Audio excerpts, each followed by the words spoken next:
Ils avaient commencé à 30 salariés, ils sont aujourd'hui 130. Et d'ici fin 2022, chez Hermès, ils seront encore plus. On nous a annoncé qu'il y aurait environ une centaine de créations d'emplois, donc je table déjà là-dessus. C'est ce qui avait été fait la première fois, c'est ce qui je pense sera fait la deuxième fois, ce qui veut dire qu'on va arriver sur un potentiel de plus de 250 personnes sur ce site-là. C'est quelque chose de particulièrement important.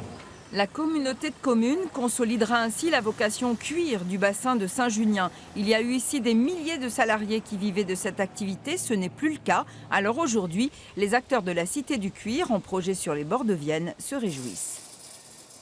C'est effectivement très intéressant pour nous et puis ça valorise et ça va drainer peut-être l'installation d'autres entreprises, de designers, d'artisans.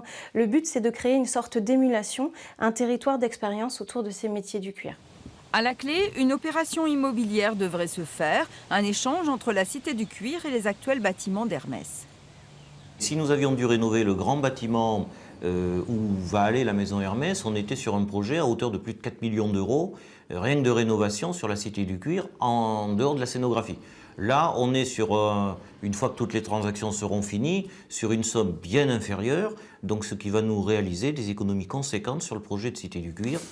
Hermès a l'habitude de former longuement ses salariés, si bien que les premières démarches avec notamment Pôle emploi pourraient se faire prochainement. Mais ici, personne ne souhaite tout dévoiler. Le groupe de luxe veut rester discret pour le moment et Pôle emploi aussi.